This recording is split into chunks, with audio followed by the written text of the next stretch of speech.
말씀 잠언 3장 27절에서 35절의 말씀입니다.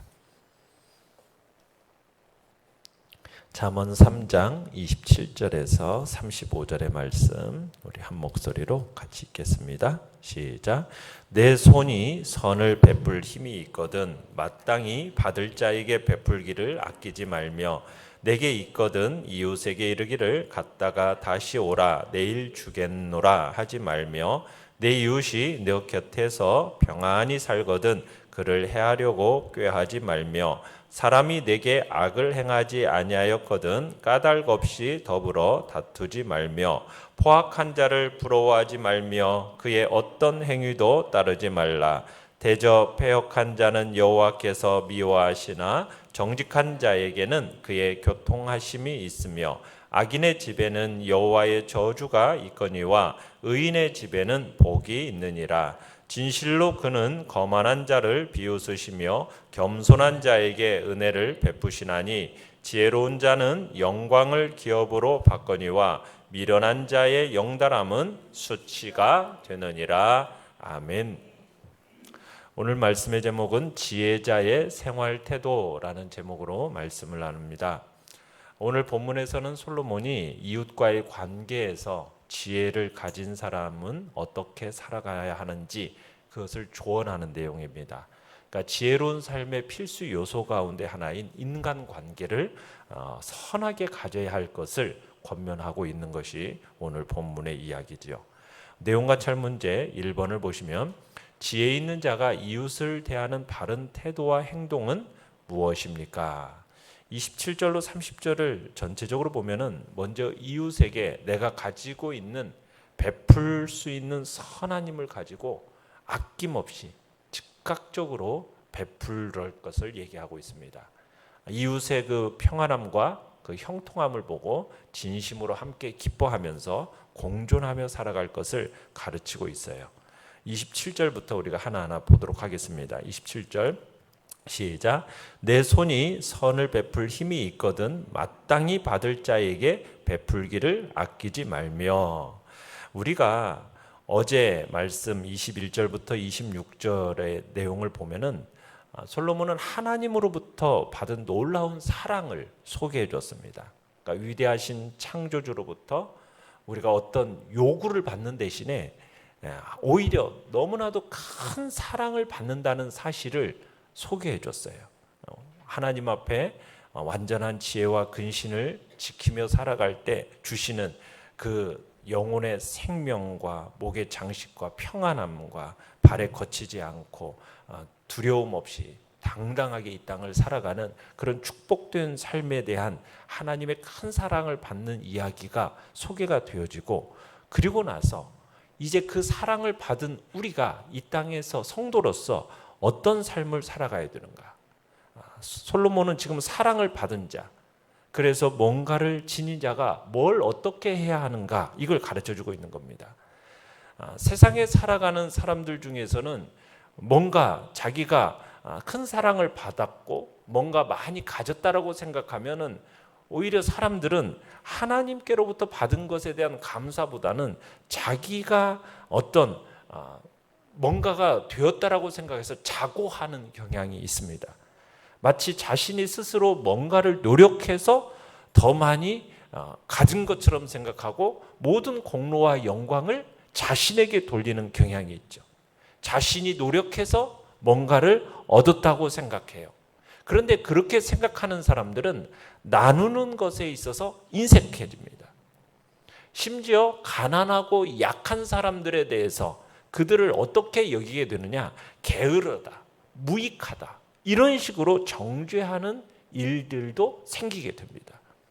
이런 자들에 대해서 하나님께서 권면하시는 내용이죠. 가난해서 못 사는 사람, 자신보다 못난 사람들, 그런 사람들은 멸시의 대상이 아니라는 겁니다. 그 내용이 지금 이 메시지에 담겨 있는 거예요. 보다 정확히 말한다면 그들이 지니고 있는 모든 것은 궁극적으로 누구로부터 왔다라는 거예요. 하나님으로부터 왔다라는 것, 그것을 기억해야 됩니다. 한갓 미천한 존재로서 하나님으로부터 사랑을 받았기 때문에 이런 놀라운 은혜와 복의 자리에 이르게 되었다고 생각한다면, 그렇다면 가난하고 연약한 자들을 내가 그러한 사랑을 받은 자로서 어떻게 해야 된다는 겁니까? 사랑을 해야 된다는 거예요. 그래서 내게 베풀 그 힘을 주신, 내 손으로 베풀 힘을 주신 하나님 앞에서 어떻게 해야 됩니까? 연약하고 가난하고 힘든 그 마땅히 받을 자들에게 내게 주어진 것을 가지고 베풀기를 아끼지 말라는 거죠.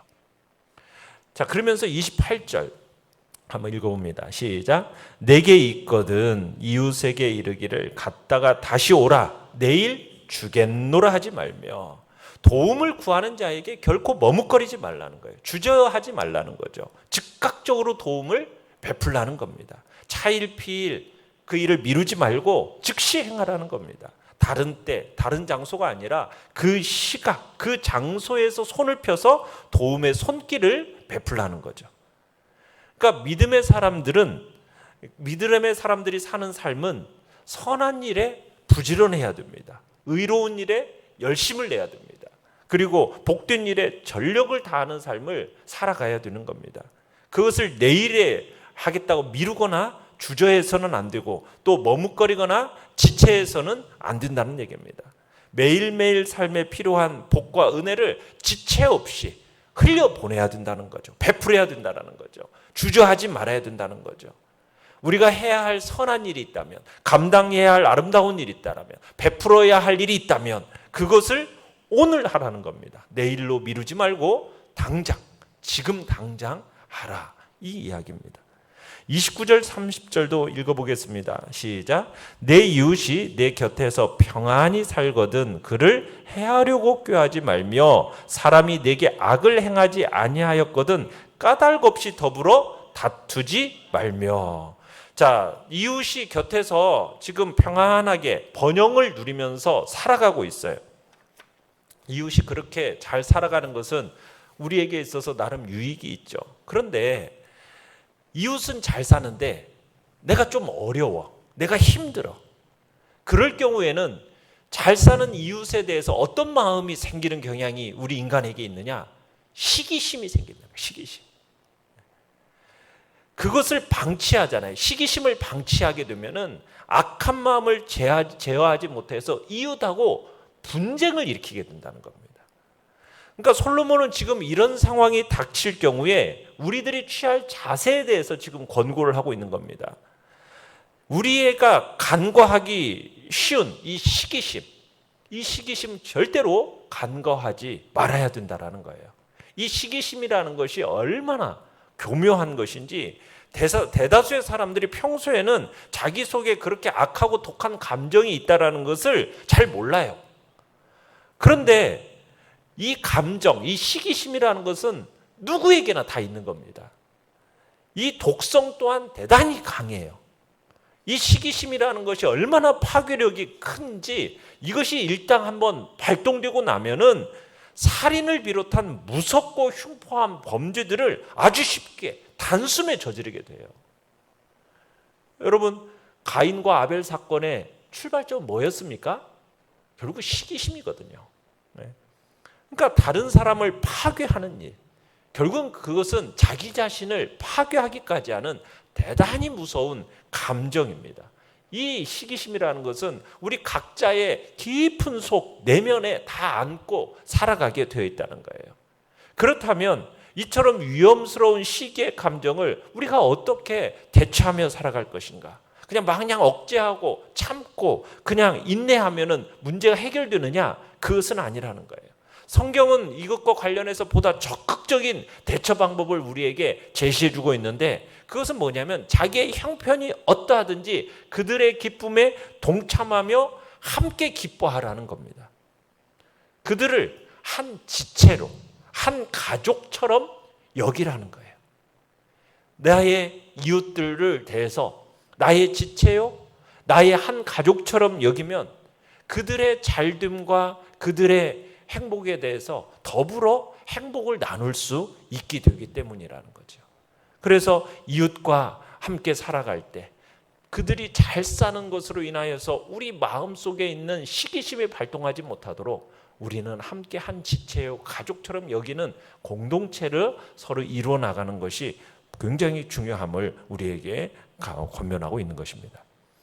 내용 관찰 문제 2번입니다. 악한 이의 삶에 대해 지혜 있는 자가 취해야 할 태도는 무엇입니까? 31절을 같이 한번 읽어보겠습니다. 시작. 포악한 자를 부러워하지 말며 그의 어떤 행위도 따르지 말라. 자, 악한 자의 삶에 대해서는 뭐 하지 말라고요? 부러워하지 말고 따르지 말라. 우리가 살아가면서 악한 이웃으로 인하여서 시험받는 경우들이 많아요.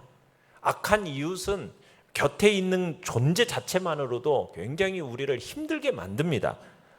그래서 이런 사람은 어린아이 다루듯이, 유리 다루듯이 그렇게 조심해서 다루지 않으면 온갖 헤아릴 수 없는 많은 문제와 고통을 우리에게 안겨다 주기가 일쑤인 거죠. 자, 그들이 우리에게 괴로움을 주는 만큼이나 답답한 속상한 상황이 있어요. 그 상황은 뭐냐면 못된 짓을 하는데, 악한 짓을 하는데 그 사악한 자가 오히려 어떻게 돼요? 잘 돼요. 잘 되는 경우. 그러면 우리의 마음에 어떤 일이 생기게 됩니까? 부러워하는 마음이 생겨요. 아니, 그리고 하나님에 대한 원망이 생겨요. 아니, 저 사람은 왜 이렇게 다 잘 되는 거예요? 하나님을 찾고 구하는 나는 왜 이렇게 힘든데 악한 저 사람은 왜 이렇게 잘 됩니까? 부러워하지 뭐라고요? 말라는 거예요. 그것에 대해서 부러워하지 말라는 거예요. 성경에서 우리가 시편에서도 봤지만 악인들의 그 형통함에 대해서 부러워하지 말라는 거예요. 왜죠? 그들은 결국 어떻게 되기 때문에 금방 쇠잔하는 풀처럼 금방 배임을 당하기 때문에 멸망이 얼마나 미끄러지듯이 쉽게 나타날 것을 우리는 알기 때문에 그들에 대해서 부러워할 필요가 없다라는 거예요. 그들의 형통하고 부당한 이익을 취하는 것에 대해서 때로는 도저히 이해할 수 없는 상황 속에서 그들에 대한 부러워하지 말 것을, 그리고 절대로 그런 행위를 따르지 말 것을 성경은 우리에게 얘기하고 있는 거죠. 연구한 묵상 문제 3번입니다. 이웃과 악한 이에 대해 올바른 태도와 행동을 취해야 하는 참 이유는 무엇입니까? 자, 32절부터 35절까지를 다시 한번 같이 한번 읽어보겠습니다. 시작. 대저 패역한 자는 여호와께서 미워하시나 정직한 자에게는 그의 교통하심이 있으며 악인의 집에는 여호와의 저주가 있거니와 의인의 집에는 복이 있느니라. 진실로 그는 거만한 자를 비웃으시며 겸손한 자에게 은혜를 베푸시나니 지혜로운 자는 영광을 기업으로 받거니와 미련한 자의 영달함은 수치가 되느니라. 자, 왜 우리가 악한 이에 대해서 이런 올바른 태도 행동을 취해야 됩니까? 이웃에 대해서 올바른 행동을 취해야 되는 이유가 뭐예요? 하나님께서 이 모든 것들을 보고 계시기 때문입니다. 하나님께서는 악인들은 어떻게 하신다고요? 미워하십니다. 저주하십니다. 비웃으십니다. 수치를 당하게 하십니다. 그에 비하여 정직한 자, 의인, 겸손한 자들에 대해서는 그들과 함께 하시고 그들에게 복을 내리시며 그들과 교통하는 참된 복이 그들에게 임할 것을 이야기하고 있기 때문에 우리가 이런 삶을 실천하는 것을 우리가 힘써 해야 되는 겁니다. 때로는 이런 삶을 실천하는 것이 우리가 손해처럼 보일 수도 있어요. 그렇지만 이 길이야말로 참된 형통의 길임을 우리는 알기 때문에 우리는 이 삶을 살아가야 되는 것입니다. 우리가 성급하게 변명하는 악인, 그런 악인들에 대해서 부러워할 필요가 없습니다. 오히려 그렇게 형통한 것처럼 보이는 그런 악인들을 쫓아가고 그들을 향해서 달려가는 순간 우리는 하나님의 미워하심을 받을 수 있기 때문에 우리는 끝까지 바른 길을 찾아가는 거죠. 그렇게 살아갈 때 하나님의 교통함이 있게 되는 것입니다. 하나님과의 교통함은 바로 이렇게 살아가는 자들에게 주어지는 거예요. 정직한 자에게. 악을 범하는 것은 그 한 사람일지 모르지만 여러분 그 속한 모든 가정이 어떻게 된다고요? 벌을 받게 된다는 거예요. 의인에게 있어서도 마찬가지입니다. 내가 한 사람이 선한 일을 하는데 그 복은 누가 받습니까? 모든 가정이 복을 받게 될 것을 성경에서는 얘기하고 있어요. 인간을 업신여기고 조롱하고 교만한 자, 이들은 반드시 하나님의 업신여김을 받고 조롱을 받게 되어 있습니다. 그에 비해서 스스로를 비천하게 생각하고 낮추는 겸손한 자에 대해서는 하나님이 어떻게 해주십니까? 아름답게 보시고 사랑스럽게 보시면서 그런 자들에게 호의를 베푸시는 거예요. 지혜로운 자가 영광을 영원히 소유하게 되고 어떤 경우에도 빼앗기지 않게 되는 것입니다. 그에 비해서 패역하고 악하고 거만하고 미련한 자는 다른 사람들의 시선을 받는 그 높은 위치에 있게 되면은 그의 단점, 잘못이 많은 사람들에게 노출돼서 오히려 스스로에게 욕이 될 거라는 거예요. 영달이라는 단어가 그런 거거든요.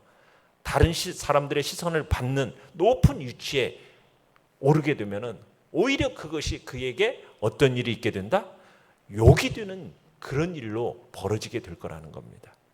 그러니까 미련한 자는 자신의 약함, 악함과 미련함으로 인해서 결국 하나님의 심판에 이르게 된다는 거죠. 그 욕됨이 더 가중된다라는 것을 얘기하고 있는 것입니다. 그래서 우리는 이 땅을 살아가는 동안 성경에서 말씀하는 대로 이웃에 대해서, 악한 이에 대해서 올바른 태도와 행동을 취하면서 살아가야 되는 것입니다. 느낀 점 4번입니다. 늘 하나님을 의식하고 이웃은 선대하며 악인을 부러워하지 말라는 말씀을 통해 무엇을 느낍니까? 하나님을 진심으로 경외하는 의인의 정체성에 대해서 우리가 느끼게 되는 거예요. 정말 하나님을 경외하는 의인은 어떤 삶을 살아간다라고요? 늘 하나님을 의식하고 이웃에 대해서는 선대하고 악인에 대해서는 뭐 하지 않아요? 부러워하지 않는 이런 이웃과의 관계, 이 이웃과의 관계를 그렇게 맺으며 살아간다라는 겁니다. 우리가 참으로 많은 이웃들을 살아가면서 만나게 될 것입니다. 가난하지만 그렇지만 착하게 그지없는 이웃도 만날 것이고 또 잘 나가는 이웃인데 그에 비해 좀 악한 사람도 만날 수 있어요. 포악한 사람도 만날 수 있습니다. 다양한 이웃들을 우리가 만나게 될 거예요. 자, 그럴 경우 여호와를 경외하는 참 신앙을 가진 사람들이라는 것을 내가 참 신앙을 가졌다라는 것을 어디에서 검증받게 됩니까? 바로 그런 사람들 가운데서 행하는 그 실천 속에서 검증받게 되는 거예요. 내가 진짜 하나님을 경외하는 참 지혜를 가진 사람인가? 그렇다면 늘 하나님을 의식하는 가운데 어떻게 살아가겠어요? 이웃에 대해서는 선대하는 거죠. 가난하고 어려운 이웃들에 대해서 함부로 무시하지 않고 필요를 구하면 언제든지 기꺼이 손을 내밀어서 즉각 베풀 수 있는 마음을 가진 자죠. 악한 자에 대해서는 그가 비록 막 형통하고 잘 되는 것 같지만 그런 것에 대해서 부러워하지 않고 우리는 어떻게 살아가는 겁니까? 우리에게 허락하신 하나님의 그 선한 길을 붙들고 하나님을 경외하는 신앙을 가지고 믿음으로 살아가는 거예요. 우리는 그래서 다양한 이웃과의 그 관계 속에서 자기의 믿음을 돌아보는 그런 기회로 삼는 겁니다. 그러면서 우리가 이웃들을 돌아보면서 실천해 나가는 그 일들을 소홀하지 말아야 되겠죠. 우리는 말로만 지혜로운 사람이 아니라 정말 잘 실천하고 적용하는 사람이 되어야 할 것입니다. 그럴 때 영광을 기업으로 얻어서 진짜 실제적인 지혜로운 자가 되도록 우리는 해야겠습니다. 결단과 적용 5번입니다. 내 생활 태도 중에 지혜로운 사람의 행동이라고 하기 어려운 부분은 무엇입니까?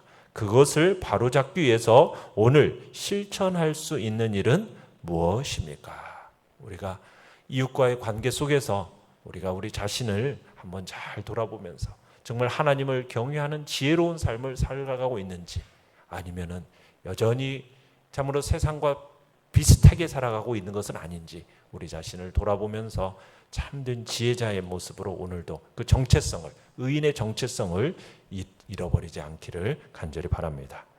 오늘의 기도 같이 읽겠습니다. 시작. 하나님, 우리 가정이 이웃과의 삶에서 그리스도인의 지혜를 드러내게 하소서. 아멘.